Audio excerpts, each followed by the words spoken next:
First, live, local. This is Fox 12 Now. Hello, everyone. This is Fox 12 Now. I'm Greg Nibbler. Thanks for joining us. We are live streaming here out of the Fox 12 Oregon newsroom, as we do every weekday, starting around 1 p.m. Going throughout the afternoon, we cover a wide range of topics, but something that I'm sure a lot of people out there watching are familiar with is the Hairfest Music Festival that takes place in Canby, Oregon, at the Clackamas County Fairgrounds. In case you're not familiar, we're going to let you know all about that, but it is a tribute band extravaganza. I believe coined as the mother of all tribute festivals, and that is certainly the case. So we're going to talk about that and also just the incredible phenomenon of tribute bands and a band called Stone in Love. We've got a lot to cover right there. That's a whole lot I just mentioned right there in the beginning, but we're going to get to all of that. Joining us, we have Kevin Hahn, who is lead singer of Stone in Love, that tribute band I was just mentioning, and we've got Jason Fellman, the purveyor of the Harefest Festival and JFL Presents. Thank you, both of you guys, for joining here. We're going to get into the specific band here in just a second, but let's give everybody, Jason, if you don't mind, just a rundown of what Harefest is. And, you know, it's been around, it's such a staple, you know, for me now to understand it, but for some people out there who may not know, can you give them just that quick story of Harefest and how this all got started?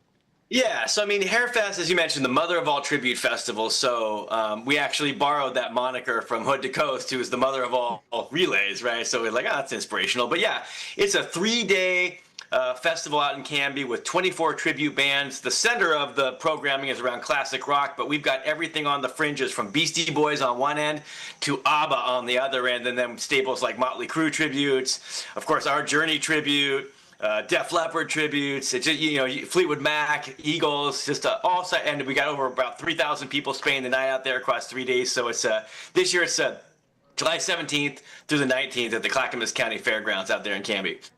Yeah, I mean, and just as you mentioned, like so many different styles of music, different, you know, genres that are all covered with that. I've got just a couple of like things here, just like showcasing, you know, some of what it's like out there and just the crowd there enjoying it. You know, light shows, all kinds of stuff that's happening with this. So it is really just a huge event. And, you know, the other part of there is just the musicianship, the quality of musicians, you know, that are playing there. And, you know, a lot of those guys are people in other bands, but they come together and perform that. And that's really what I think really makes it. And one of those bands is, of course, your guys' band. And would you guys mind, Kevin or Jason, I don't know who wants to start, but just telling us about the group you are in and how you got started on this? Go ahead, Jason.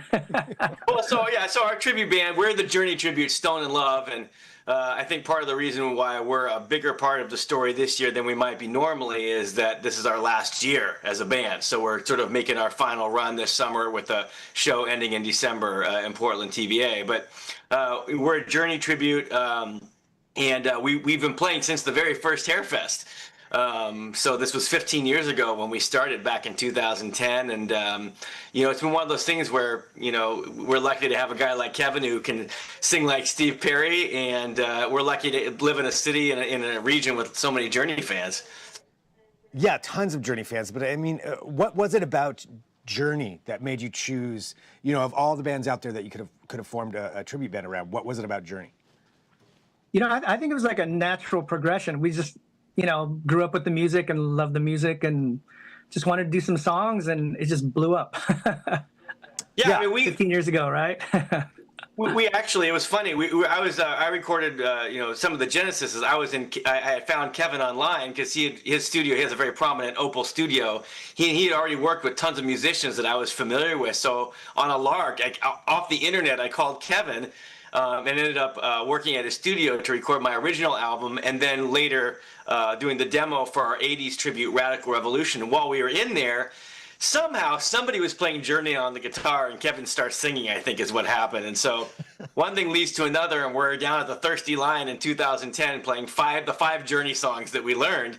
And people went bananas. And I think 5 shows later, we sold out the Aladdin Theater. So I think, you know, it speaks to both, you know, the quality of the band, but also to how much people love Journey.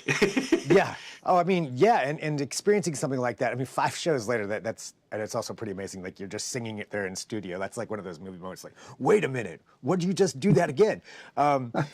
So you guys have that, what is it, do you think, though, about that experience that of somebody going to see, obviously it's not Journey, but they're still selling out the Aladdin and still coming to all these shows and wanting to experience that. So what is it about a tribute band that makes it so special and so unique for audiences?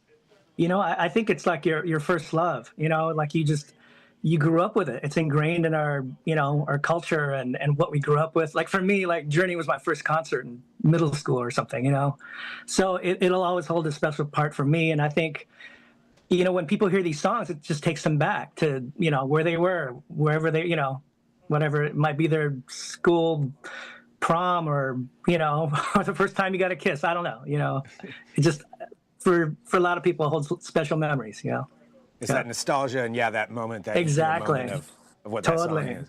Yep. Soundtrack of their lives. Yeah. Well, what's it like, playing in this band for so long and bringing up, the last few shows? How does that feel? God, definitely bittersweet. We've had an amazing run and we're super grateful and just, it's been an amazing experience. Yeah, we never imagined starting it. I mean, first of all, when we learned the 5 songs, we didn't even have, there was no grand plan to start a tribute band. It was one of those things where people kept showing up and we kept learning more songs, and, our timing was good, based on when some of these bands were sort of out of the vanguard for popular hits, but they still have these massive catalogs, I remember talking to one of the lighting engineers at Hairfest years ago, and he said one of the unique things about a tribute band and a tribute band festival is that it's all headliners all the way through, you know what I mean? So you're literally having to, it's like going into a race that should be a marathon, but you're sprinting the whole way.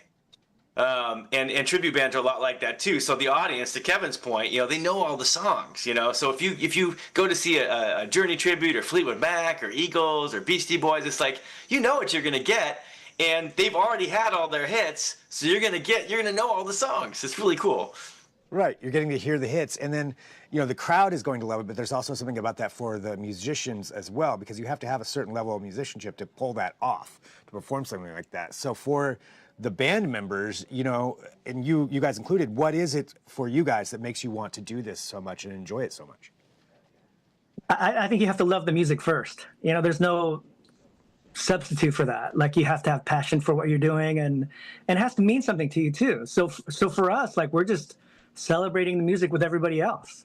It's we're just doing it together, and we're just facilitating. Oh, I think you cut out right there just for a second. Well, to add to that, the other thing too is that a lot of these bands, the material is challenging, right? So as a musician, you get to stretch your legs a little bit. It might not be something you would normally get to play in your original project, or if you're in a dance band, for example, maybe you don't get to play as much arena rock. So on top of everything else, it's just kind of nice to be able to, flex your, musical muscle a little bit and learn new things. I've learned a lot from playing in tribute bands over the years. Oh yeah, I bet. I mean, and picking that up, and again, it's, you're playing to some very incredible, world-class musicians, and you're learning their stuff as you go along to it. So I bet that is pretty educational in that aspect too. Absolutely, yeah. Yeah. So for this last, let me ask you this: do you each have maybe one favorite song of all the ones that you play? Man, is there a favorite? Maybe that's not an answerable question. Well, for me, it's Escape, which is the title track to and I can speak for Dane, our bass player, as well. Dane and I both love the song Escape. It's one of the few songs on our set list that wasn't a hit, but it's just, if you hear it, you'll hear it musically. It's like, it's a lot of fun to pull off, and it's challenging. It's a lot going on in that song. Yeah. Yeah, and Kevin, I won't make you answer that question.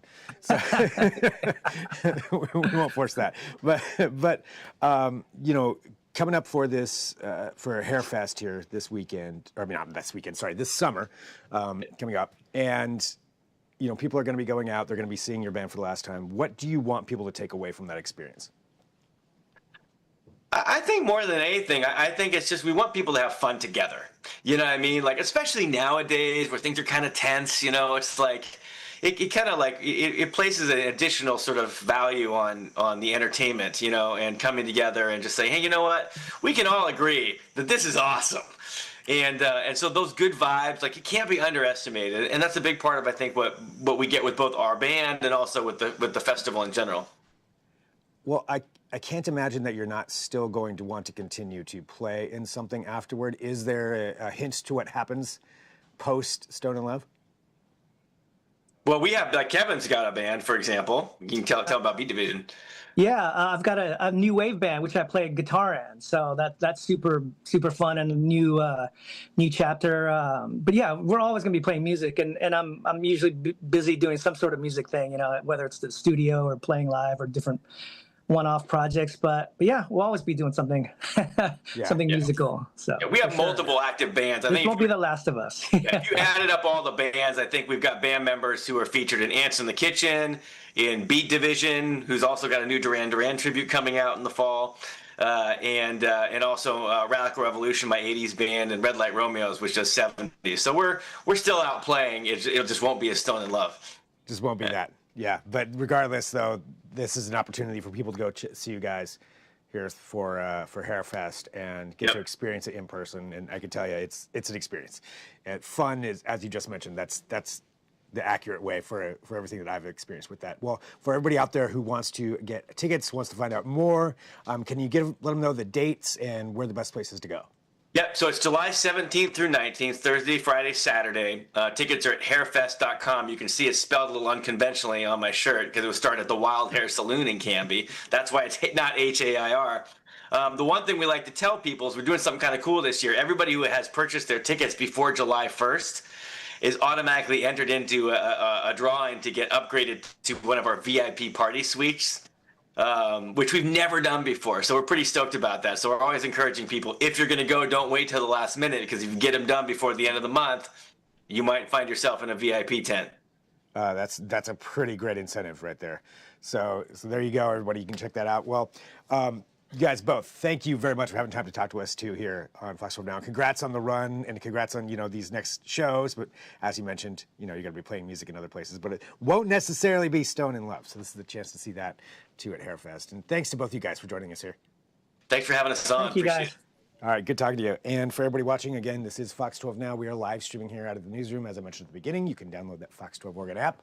Great way to get all of the things that we do here at the station, but you can also watch all the segments for this show, share those as well. Lots more coming up this afternoon. We're going to take a break. I'll talk to you soon. I'm Greg Nibbler. This is Fox 12 Now.